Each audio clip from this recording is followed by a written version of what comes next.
Muchísimo gusto para mí recibir a uno de los periodistas más conocidos, el que mantiene el programa quizá de mayor interés para todos los oyentes de habla española. Señor presidente, en agosto regresó usted a la presidencia de este país por quinta vez, después de 8 años de un gobierno de oposición. Y con las personas que he hablado en la calle en el tiempo que llevo en Santo Domingo, he notado un gran asombro porque llegó usted, dicen, con nuevos bríos, y además está usted estableciendo una serie de medidas de una gran energía, empezando con las medidas contra la corrupción. Aparte de haber puesto en su sitio a algunos militares, acaba usted de impedir la entrada a viejos colaboradores suyos. ¿Me puede usted explicar en qué consiste esta lucha contra la corrupción? El país ha pasado por un periodo de grandes trastornos políticos debido a la aparición de la corrupción, no como una cosa nueva, pero sí con caracteres que no había tenido nunca en ninguna otra época de la historia dominicana. Ha sido una corrupción generalizada que se ha extendido a todos los organismos judiciales, tanto al gobierno central como a las agencias descentralizadas. El país, sacudido por esa ola de corrupción que lo ha puesto al borde de la quiebra, que ha puesto en peligro inclusive sus propios sistemas democráticos, ha reaccionado vigorosamente y ha exigido, diría, que se tomen medidas para contrarrestar esa corrupción. Al llegar yo a la presidencia en 1978, después de unas elecciones democráticas totalmente libres, consideré que mi primer deber era reaccionar y tomar medidas enérgicas para detener esa corrupción. El país entero me ha respaldado y me respalda en esas medidas. No solamente me respalda, sino que me reclama cada día que las ejecute con mayor energía y con mayor rapidez. Contra la corrupción se ha oído aquí la voz de todas las instituciones responsables, principalmente la de la Iglesia Católica, el arzobispo de Santo Domingo, Monseñor López Rodríguez, en distintas pastorales, en pronunciamientos que viene haciendo casi constantemente a través de la prensa. Se ha sumado a ese clamor general y también ha exigido enérgicamente que se le ponga fin a la corrupción.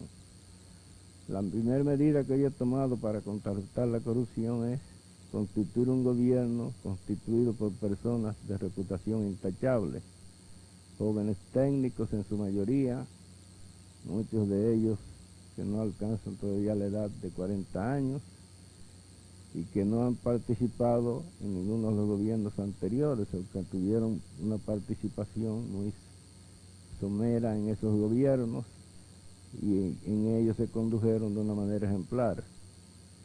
Además he llamado también muchas mujeres de las más activas en la lucha por la reivindicación de los derechos de la mujer en nuestro país y en el mundo. Y en fin, he constituido un gabinete de personas que representan el pensamiento de las nuevas generaciones.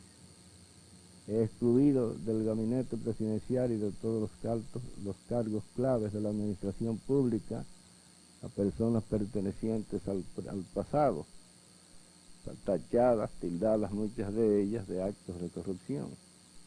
Eso me ha dado mucho crédito ante la opinión pública y ha facilitado enormemente la tarea que estoy llevando a cabo para ofrecerle al país una administración honesta, en que el pueblo sepa en qué se invierte cada centavo que entre al erario público.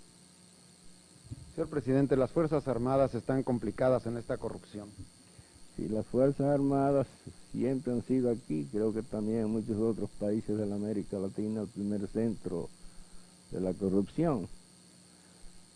Por la índole misma, las funciones que desempeñan se prestan a actos de corrupción, al uso mal hecho de los fondos del erario público. Las Fuerzas Armadas, que están constituidas por varios cuerpos, la marina, la aviación, el ejército, la policía, tienen un gran personal, tienen sus propias intendencias, hacen sus propias compras y a través de esa autonomía las Fuerzas Armadas pueden utilizar los fondos que reciben para sus atenciones, las atenciones propias de la misión que desempeñan, hacen su propio uso de esos fondos y los invierten generalmente en provecho propio. Es decir, usan los fondos de una manera que pueda aprovecharle a través de las compras, de las grandes compras que hacen, las comisiones que reciben y en fin, las combinaciones que se realizan y que facilitan enormemente a los militares obtener beneficios impropios, indebidos, en el ejercicio de sus funciones. Esa corrupción aquí en Santo Domingo llegó a alcanzar, como creo que ha alcanzado también en otros países de la América Latina, caracteres alarmantes. Pero en este gobierno, del llamado Gobierno de Concentración Nacional de los últimos 4 años, alcanzó niveles increíbles. Los propios líderes del Partido Revolucionario Dominicano, como el doctor José Francisco Peña Gómez, como el doctor Abinader, como el propio Jacobo Magluta, han reconocido que la corrupción le ha hecho un daño enorme al partido, que el partido necesita exigir responsabilidades a sus miembros de esa institución que se vieron complicados en actos de corrupción y que necesitan, para participar de nuevo y recobrar su crédito, cambiar la imagen de esa organización política.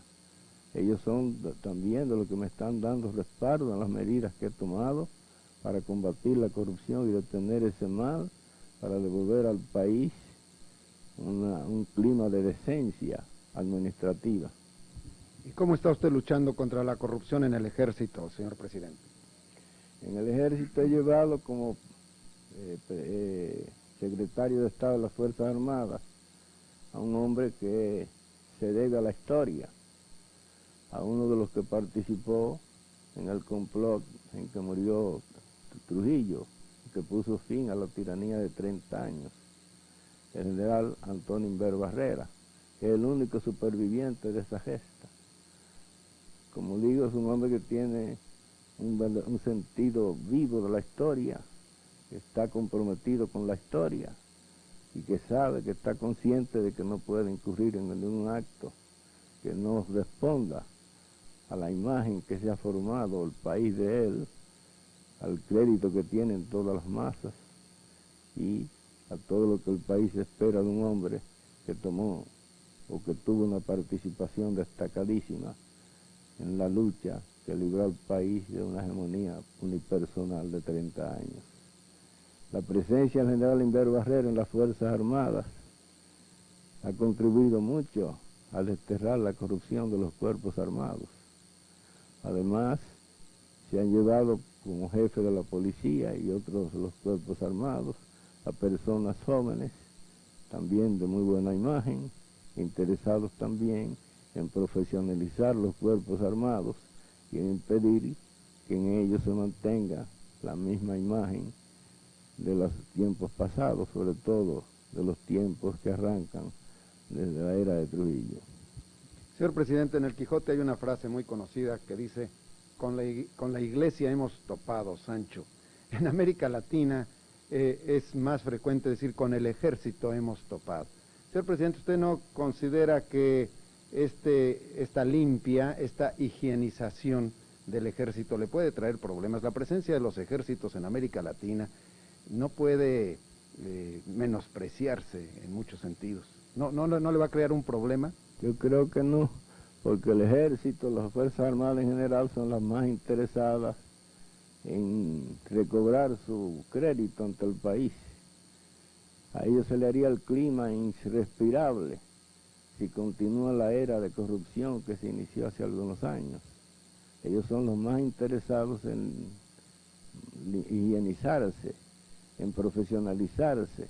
Eso le da mayor seguridad, mayor estabilidad en sus cargos y además le permite desenvolverse dentro del país, dentro de la población, sin que sea objeto de repudio por parte de la ciudadanía. Que sí, que yo creo que las Fuerzas Armadas están más interesadas que yo mismo en que la corrupción sea desterrada de sus filas. Yo he hablado con muchos de ellos, he retirado a muchos de ellos porque el país tenía más de 50 generales, un país pequeño con un ejército relativamente diminuto. Había más generales relativamente que rasos, que alistados. Eso se corrigió. Hoy día tenemos menos de la mitad de las que había. Y además se han promovido elementos jóvenes a los altos cargos militares de la nación. Y todo eso es una garantía de estabilidad para el gobierno constitucional. Todos están conscientes de que es necesario mantener la democracia en el país, no interrumpir el proceso democrático y hacer que las Fuerzas Armadas, como establece la propia Constitución de la República, no sean deliberantes, sino esencialmente obedientes al poder civil. Señor presidente, el expresidente Salvador Jorge Blanco está complicado en la corrupción. Hay graves cargos que le han formulado algunos partidos políticos, como la Fuerza Nacional Progresista. Yo no puedo afirmar que él esté complicado en actos de corrupción, sino su gobierno, funcionarios de su gobierno. Es un asunto que está todavía muy controvertido. Muchas personas consideran que él no tuvo el tacto necesario para evitar sus relaciones con personajes corruptos que tuvieron una actuación destacada en su gobierno. Pero yo no puedo personalmente acusarlo a él de actos de corrupción. Es un asunto que se va a debatir probablemente en los tribunales. Él mismo ha pedido en una carta pública que aparece hoy en los periódicos que se lleve ante los tribunales del país a todos los jefes de las Fuerzas Armadas de los últimos 20 años, principalmente a los de su gobierno, al general Cuervo Gómez, al general Ramiro Matos, a los generales Inver MacGregor, al general Valdés Hilario, al general que participó ya en el gobierno nuestro de 12 años, contraalmirante Jiménez Reyes, y al general José René Bochán Javier. Él se indica a esos generales como personas que deben ser investigadas y considera que existió la corrupción tanto en su gobierno, en las Fuerzas Armadas, como en los otros gobiernos. Yo estoy de acuerdo con esa aspiración de él y creo que debe ser llevado ante los tribunales de la República todos los generales que tuvieron el mando militar en los últimos 20 años. Creo que esa petición del expresidente Jorge Blanco debe ser extendida, ampliada, y que lo que debe hacerse es un proceso en que se revisen los actos de todas esas administraciones de los últimos 20 años, la que yo tuve el honor de presidir durante 3 periodos consecutivos, la que presidió el señor don Antonio Guzmán Fernández, y la que presidió el señor Jacobo Magluta, y por último el doctor Jorge Blanco. Una revisión completa de todo ese proceso, para que saber dónde se invirtió cada centavo del erario público, qué uso se hizo de los dineros del pueblo, sería una cuestión sumamente saludable, un acto de higienización que le haría un gran beneficio a la democracia dominicana. Estoy totalmente de acuerdo con una revisión total de los últimos 20 años, de la administración de los últimos años, para que el país tenga la seguridad de quienes han sabido administrar y de quienes han hecho un uso indebido de los fondos del erario nacional. ¿Usted llegaría hasta la etapa en que el propio expresidente Blanco respondiera de sus actos ante un juez? Estaría de acuerdo, inclusive lo acompañaría, para si él me acusa, yo responderle, y si yo lo acuso, que él me responda. y que el juez juzgue, el país juzgue y el país decida. Señor presidente, ¿puede usted hacer un cálculo de cuánto dinero fue desviado por la corrupción?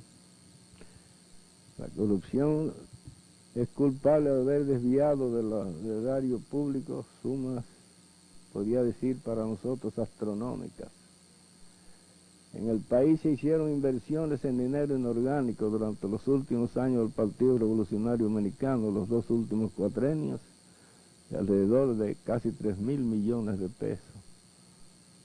Además, se recaudaron grandes sumas de dinero, porque se establecieron impuestos muy cuantiosos, impuestos que proporcionaron al Estado muchos fondos, como por ejemplo el impuesto sobre la venta, el valor agregado que existe en México y en otros países, que para nosotros era una novedad, impuestos como el ad valorem que se estableció por la vía administrativa sin pasar por el Congreso Nacional, y otras cargas impositivas de la misma índole, como los recargos cambiarios del 36% sobre los productos tradicionales de exportación.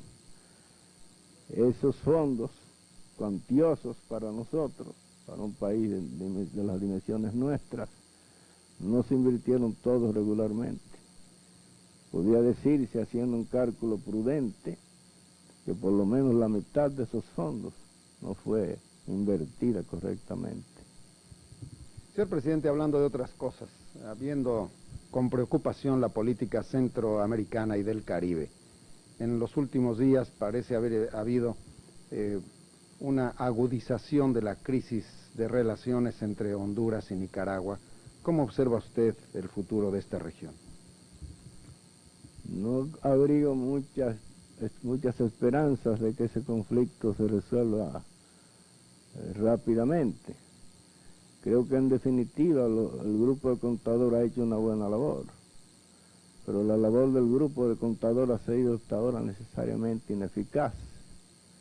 Es ineficaz porque en definitiva el conflicto en Centroamérica no es más que el reflejo de la lucha que mantienen por la hegemonía del mundo las 2 grandes potencias directoras de la humanidad. Ese conflicto, ese pequeño conflicto en 5 países diminutos geográficamente, no podrá resolverse, a mi juicio, mientras no se llegue a un entendimiento entre las 2 grandes potencias que se dividen o se disputan la hegemonía del mundo. Y mientras esa disputa por la hegemonía mundial persista, también persistirá probablemente el conflicto en Centroamérica, como persistirá en Afganistán, como persistirá en el Medio Oriente, como persistirá en otras muchas partes del mundo. Si no se resuelve, si no se llega a un entendimiento entre las grandes potencias, el conflicto en Centroamérica seguirá vivo, como seguirá latente y trastornador, como lo es en Afganistán y en otras partes, en otras latitudes de la tierra. Por eso yo no tengo fe, no tengo mucha fe en la labor del grupo de contadoras. Será necesariamente ineficaz porque es, como digo, una consecuencia del conflicto que mantienen las 2 potencias que conocemos para el dominio de la humanidad, para el dominio del mundo. Cada una respondiendo a sus propios intereses, unos más afines a la democracia, otros más afines a los sistemas totalitarios. De modo que la posibilidad de que se entendieran Managua y Tegucigalpa directamente es muy remota. Me parece que será muy remota. Repito, ¿por qué razón? Porque hay un conflicto entre 2 grandes potencias, eso lo conocemos todos. Y este no es más que un reflejo de ese conflicto. Mientras el conflicto mayor se mantenga, que es uno de los tantos que son derivaciones del primero, no tendrá una solución positiva. ¿Esto puede traer una conflagración más amplia en América Central y en el Caribe, señor presidente? Claro que sí. Si se mantiene el conflicto entre Nicaragua y los llamados contras, y en El Salvador con la oposición guerrillera, la situación de Centroamérica será siempre precaria y el conflicto amenazará con extenderse a los 5 países y quizás a toda la región del Caribe. Son una zona estratégica donde hay intereses vitales que defienden las 2 grandes potencias que, como digo, se dividen el mundo, y en consecuencia la solución se ve muy lejana, muy difícil. En primer lugar, la Organización de Estados Americanos, por tratarse de un conflicto regional, es la que ha debido intervenir en la solución del conflicto. Sin embargo, no ha actuado, ha tenido que dejarse al llamado grupo de contadores, que aunque está constituido por muchos de los países de mayor gravitación en América, no ha podido hacer nada positivo, porque todas sus intenciones, todos sus actos, por buenos que sean, por generosos que sean, por bien inspirados que sean, trompezan siempre con el problema general, el de que allí en Centroamérica se desarrolla una lucha no entre 2 pequeños países, sino entre 2 grandes potencias que tienen el dominio y la dirección del mundo. ¿Cuba qué papel juega en todo esto, presidente Balaguer? Pues Cuba forma parte, como es lógico, de una de sus 2 grandes potencias, o sigue las inspiraciones y los dictados de una de ellas, y forzosamente se está envuelto en el conflicto, por mejor inspirada que esté Cuba. No puede eludir su responsabilidad en ese conflicto, ni puede dejar de participar en él, porque Cuba forma parte de los intereses de la Unión Soviética. Algunos lugares de Cuba, la ciudad de Santiago, por ejemplo, están más cerca de la República Dominicana que de La Habana. Podríamos decir que esta República Dominicana es el vecino más cercano de Cuba. ¿No tiene usted relaciones? Usted declaró hace poco que no ha visto que hayan cambiado las condiciones como para restablecer las relaciones diplomáticas con Cuba. ¿Podría usted explicarme un poco más esta posición? Con Cuba mantenemos y hemos mantenido siempre relaciones de índole deportiva, culturales y hasta de intercambio comercial algunas veces. Yo creo que podía llegarse con Cuba a un intercambio comercial si es necesario, como 2 países vecinos ligados por lazos históricos bien conocidos y además muy poderosos. Pero la relación diplomática entre Cuba y la República Dominicana no es posible. Yo hablando con toda franqueza, no es posible, porque nosotros estamos situados en una zona estratégica del Caribe, y como una zona estratégica los Estados Unidos tienen esta zona como una zona de seguridad para ella, y en consecuencia no permitirían o no verían con buenos ojos que nuestro país estableciera relaciones diplomáticas con un país contrario a los intereses de esa seguridad continental. Hablando con franqueza, nosotros somos un país dependiente, como lo son la mayoría de los países de la América Latina. Dependemos de la economía norteamericana, dependemos de la ayuda de los Estados Unidos, formamos parte de su sistema de su seguridad colectiva, y no creo posible el establecimiento de relaciones diplomáticas con Cuba, aun cuando lo desearíamos, o aun cuando nos convinieran por razones de índole económica o de índole comercial.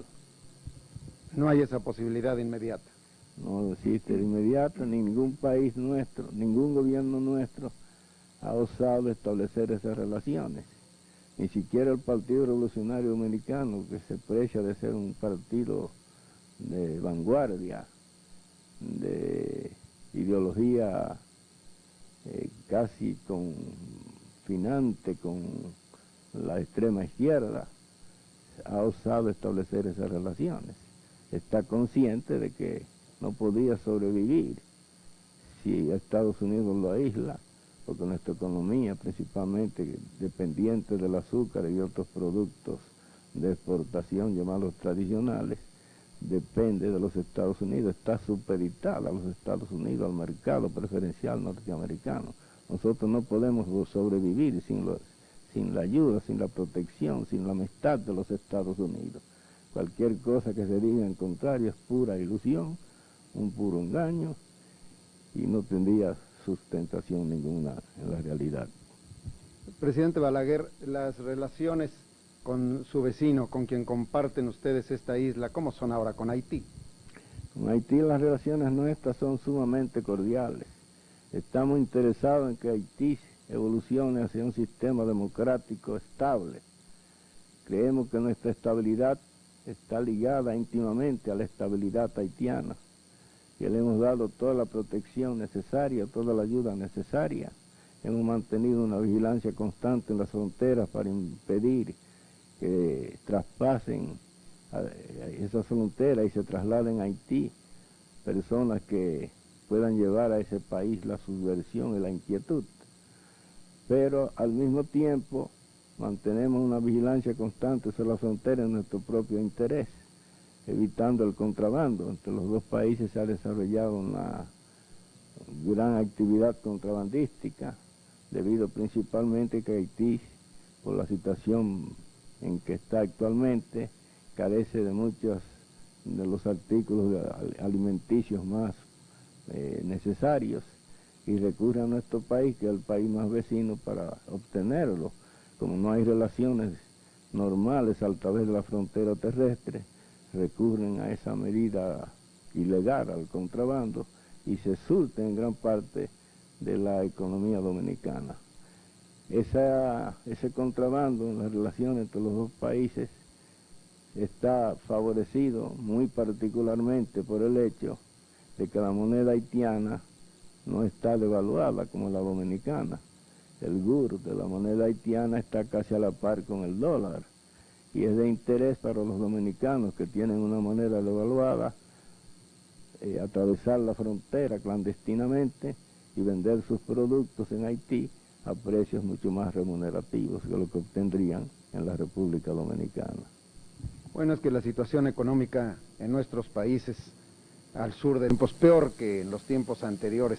La deuda externa de la República Dominicana, ¿de cuánto es y cómo pesa sobre cada habitante de esta nación? La deuda externa nuestra ha crecido enormemente en los últimos años durante los 2 cuatrenios del Partido Revolucionario Dominicano. Cuando yo dejé el poder en 1978 tenía una deuda pública del gobierno central de no más de 200 millones de pesos y otras pequeñas deudas que tenían las agencias descentralizadas como la Corporación Dominicana de Electricidad, que pasó por la tremenda crisis del alza del petróleo después de 1973. Pero en los cuatrenios del Partido Revolucionario Dominicano la deuda creció con préstamos que se obtuvieron a través de instituciones internacionales de crédito como el BID, el Banco Mundial, la Agencia Internacional para el Desarrollo, etc. Y también a través de negociaciones con bancos comerciales que prestaron a intereses usurarios, como el préstamo de 185 millones de dólares que se obtuvo en mercados europeos y que representa para el país todavía una carga ominosa, hasta el punto de que esa deuda contratada, como he dicho, a intereses sumamente elevados, se está todavía pagando.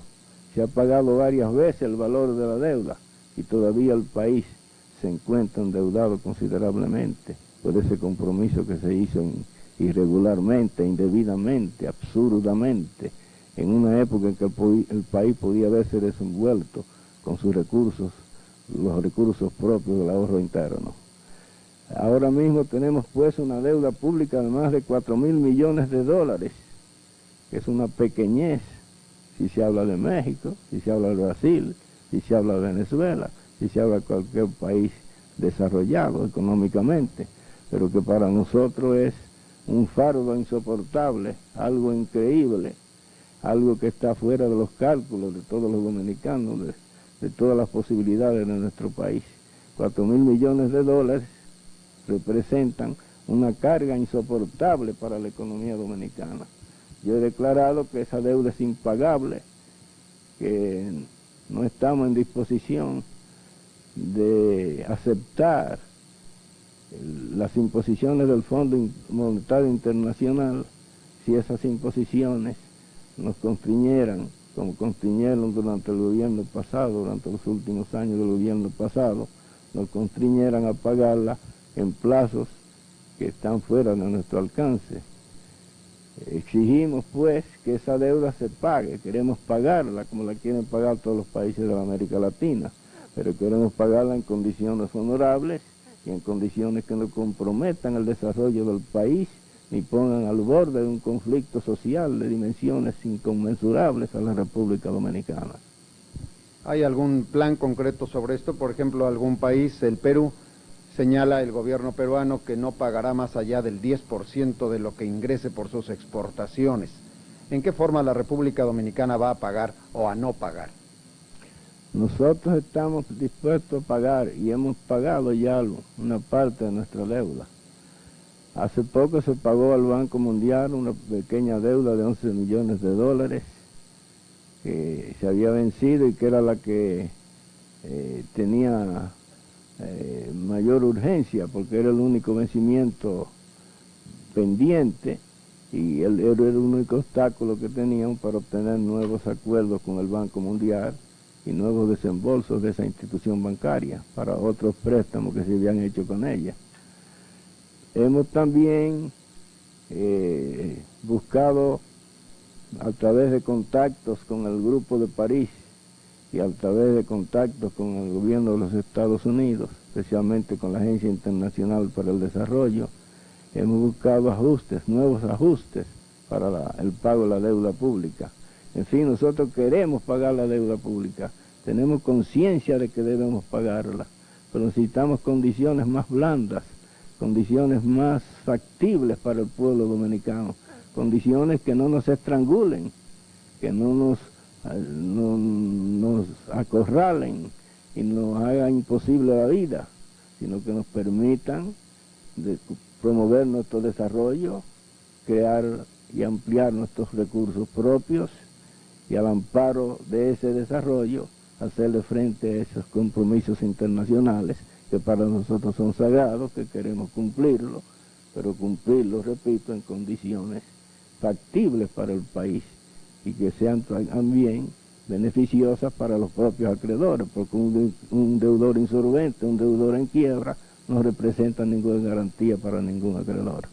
¿Usted observa la posibilidad de un frente común de deudores, presidente?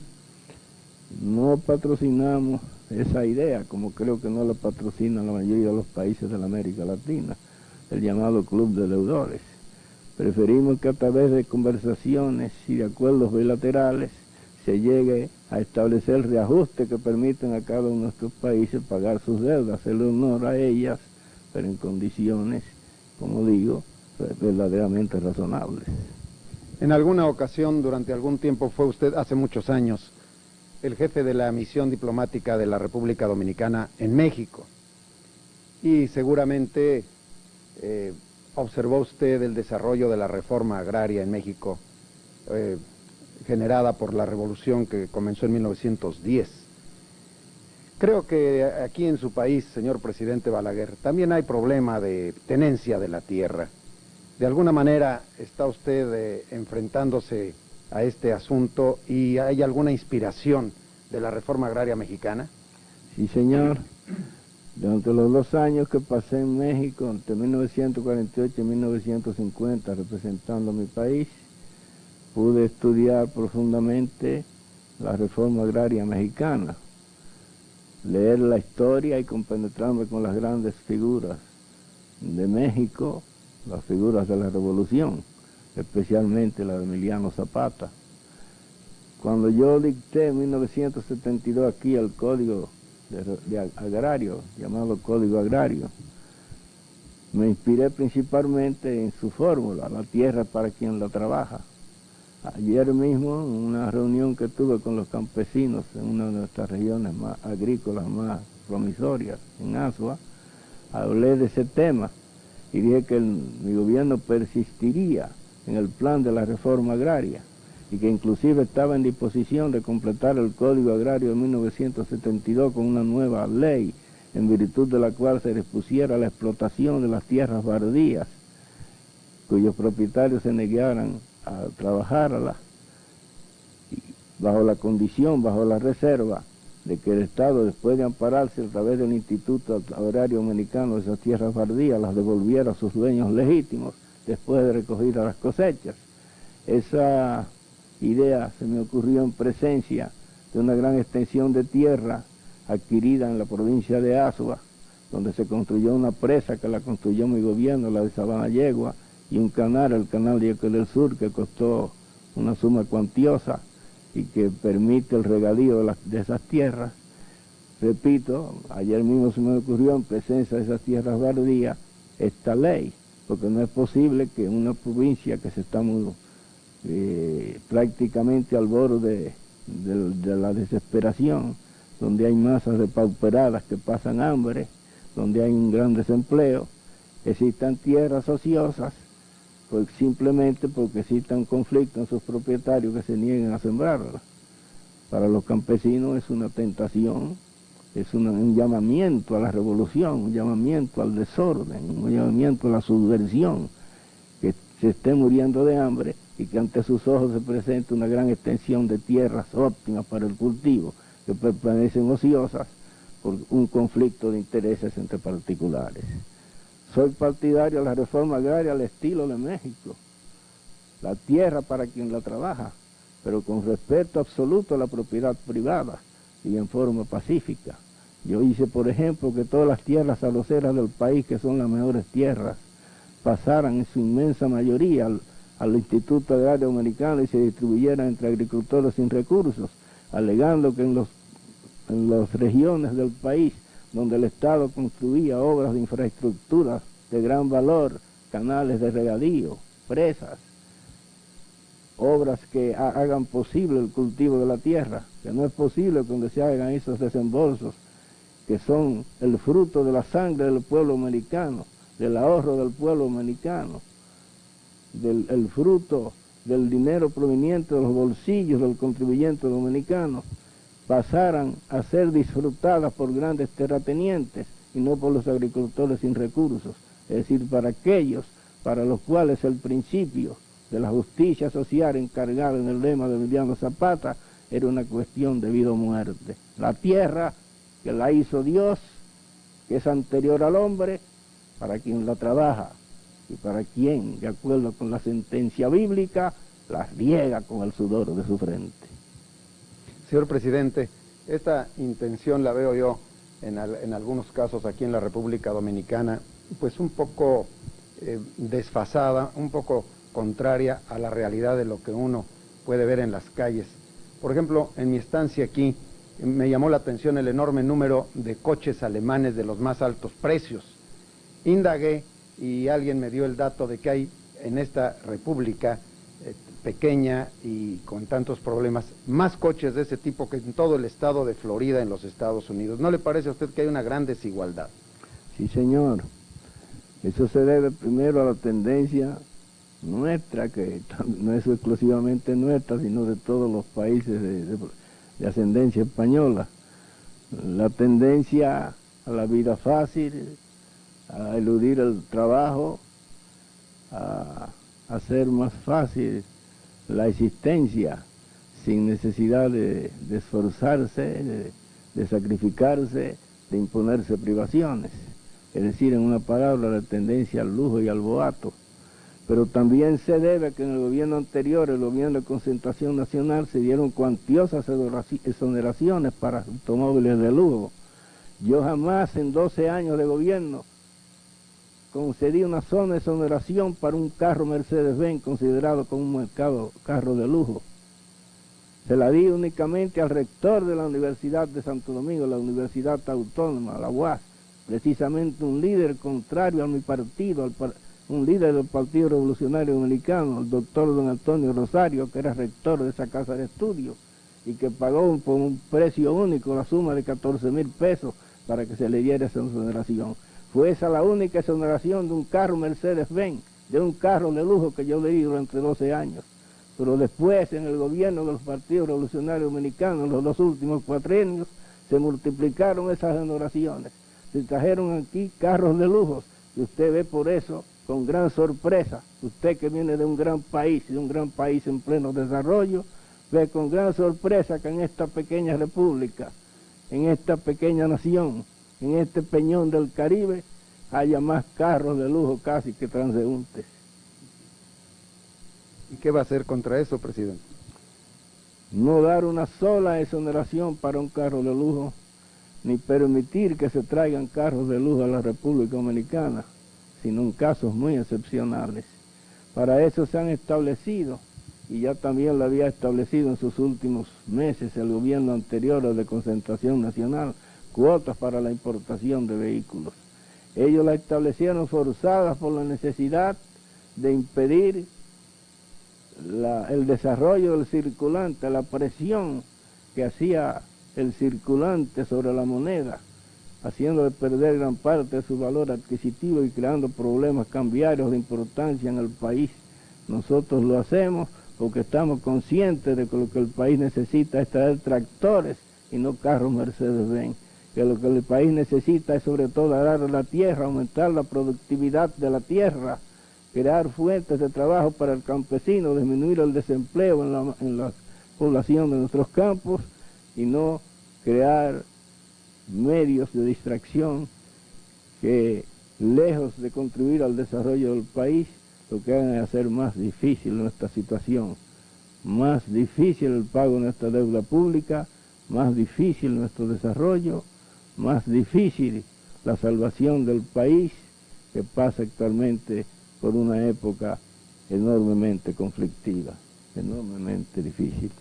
Señor presidente, ¿usted tiene algún carro personal, algún carro de su propiedad? Tengo el mismo que usaba desde hace 9 años. Y además, los 2 pequeños carros de mi escolta, pero son de mi propiedad. No he usado hasta ahora ningún carro perteneciente al Estado. Gano la suma de 2.087 pesos, 3.000 pesos es mi sueldo.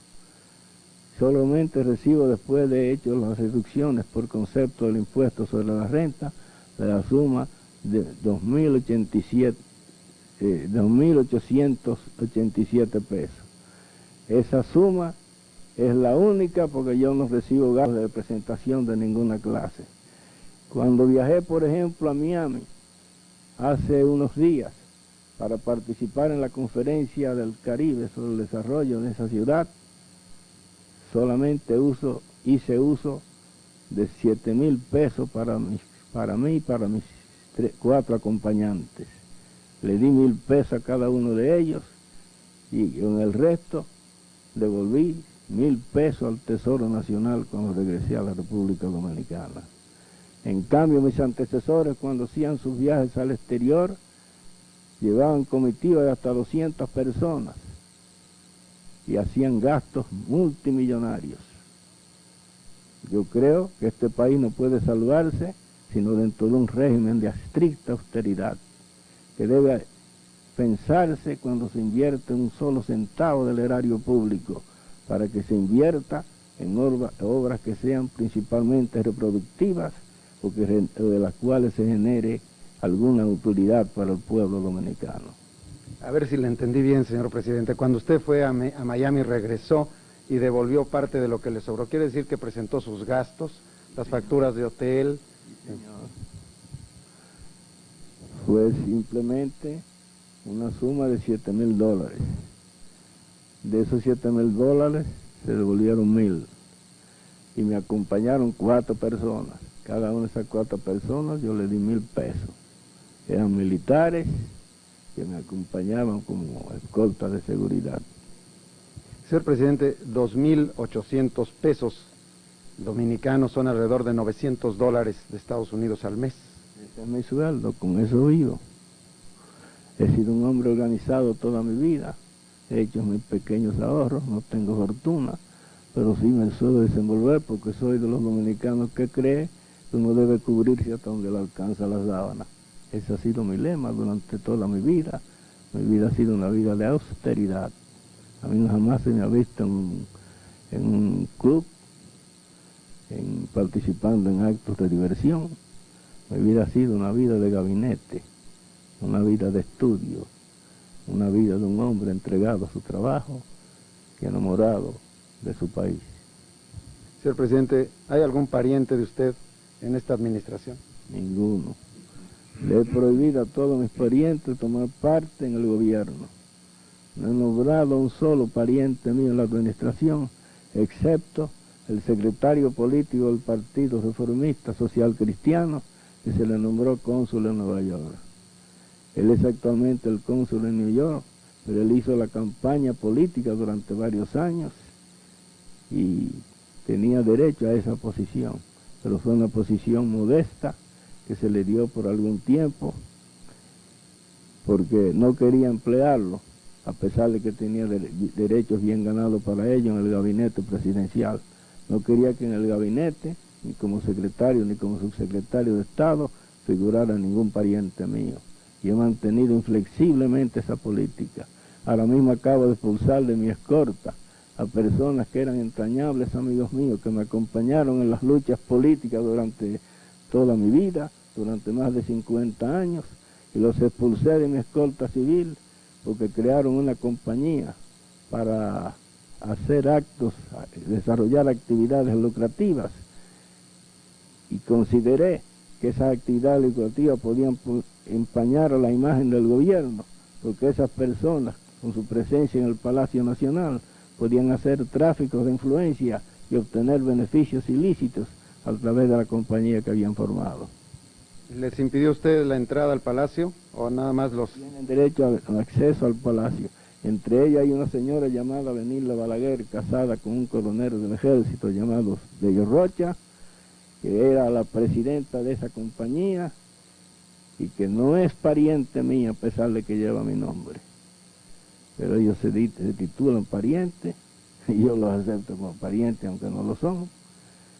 Y ella fue también de la que fue expulsada y fue de las personas a quien se le impidió el acceso al Palacio Nacional. Y esa medida será mantenida mientras yo sea presidente de la República.